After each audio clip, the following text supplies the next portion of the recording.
ব্যাগটা গুছিয়ে নিচে বাসা থেকে বের হয়ে যাব। সরি ভাই, মজা করলাম, এটা একদমই না। আসলে হচ্ছে একটা বিয়ের দাওয়াত আছে, সেটা খাওয়ার জন্যই আমরা চলে যাবো জলঢাকা আমার পরিবার সহ। তো একটা রিক্সা নিলাম, রিক্সা নিয়ে একদম ব্যাংকের মোড় থেকে মেডিকেল মোড় যাব, কারণ জলঢাকা যাওয়ার জন্যে মেডিকেল মোড়ে বাস স্ট্যান্ডে যাইতে হবে, আর সেখান থেকেই জলঢাকা যাওয়া লাগবে।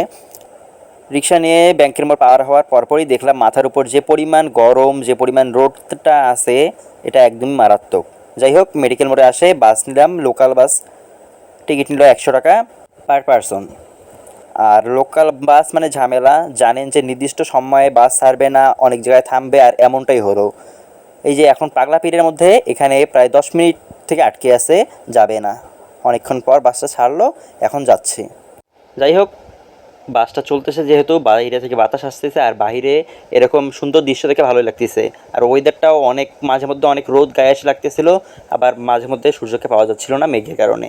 আর মজার একটা বিষয় বলি, আমার বিয়েতে যাওয়ার একদমই প্ল্যান ছিল না, তারপরেও মুড চেঞ্জ হয়ে গেছে, চলে আসছি। যাই হোক, অবশেষে আমরা হচ্ছে জলঢাকা বাস স্ট্যান্ডে এসে নামলাম। এখন হচ্ছে ডান দিক দিয়ে গেল ডালিয়া, আর বাম দিকে 0 পয়েন্ট দিয়ে হচ্ছে ডিমলা। প্রায় 6-7 বছর পর আসার কারণে জায়গাটি চিনতেই পারে নাই।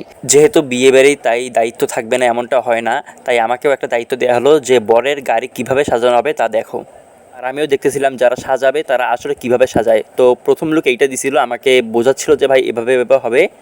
তারপরে ফাইনাল লুক এই যে। এখনও কমপ্লিট হয়নি, কিন্তু মোটামুটি হয়েছে। সামনের লুকটা ঠিক আছে, আর পিছনের দিকে কাজ করতেছে।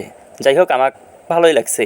আমি বলছিলাম একরকম, কিন্তু সেরকমটা করলে নাকি ভালো লাগবে না, তাই আর বেশি মাথায় নিইনি। যেটা করছে ওইটাই সুন্দর লাগতেছিল। এরপরে সন্ধ্যার মধ্যে বাসার ভিতর সবাই রুমের মধ্যে গল্প করতেছিল, সেটাই উপভোগ করলাম, সাথে ক্যামেরা বন্দিও করলাম। আর এই যে আমাদের বরের লুক, এখন হচ্ছে তার বাবা তাকে টুপি পরাচ্ছে। আর এরই মাঝে বরের মনে পড়লো যে সে সালাম করে নেই, তাই সালাম করার জন্য আগে নিচে হাত বাড়িয়ে সালাম করে নিল। সালাম শেষে একটা মূল্যবান হাসি দিয়ে তার বাবাকে সুযোগ করে দিল টুপি পরানোর। যাই হোক, বরকে একদম পারফেক্ট লাগতেছিল। টুপি পরানো দেখা শেষে আরেকটা দায়িত্ব দেওয়া হলো যে বরের লাগেজ আরও অন্যান্য যে সামগ্রীগুলো আছে সেগুলো নিয়ে যাও।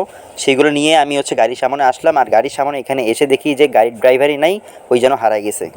প্রথমে 5-7 মিনিট অপেক্ষা করার পরে দুলাভাইকে কল দিলাম। দুলাভাই বললো যে সে ব্যাপারটা দেখতেছে।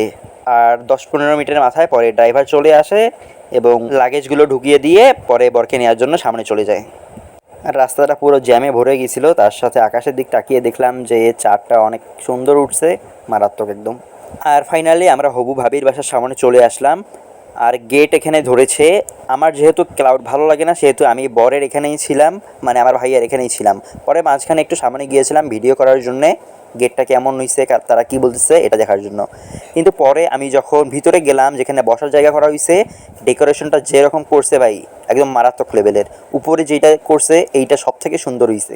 সব ভালোভাবে হয়ে গেলেই এখন হয়ে যায়। আমরা গিয়ে বসার পরে আমাদের জন্য শরবত পাঠানো হলো, আমরা খেয়ে নিলাম। সম্পূর্ণ গল্প তো তুলে ধরা সম্ভব না, কিন্তু বউকে বাসায় নিয়ে আসতে আসতে প্রায় 3:30 থেকে 4টা বেজে গেছে। আর আজ যেহেতু বউ ভাত, তাই হচ্ছে 4টা বেজে গেছে। এখন মসজিদের ইমামকে রাখতে হবে, ইমাম এসে গরু হচ্ছে কুরবানি করবে, আর কুরবানি করার পরে গরুর কাজ হবে। তাই হচ্ছে আমরা কয়েকজন মিলে গেলাম মসজিদে ইমামকে ডাকার জন্য।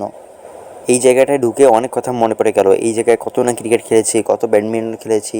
আসলেই স্মৃতি সব কিছু মনে থাকে আমাদের পুনরায় পুনরাবৃত্তি হলে।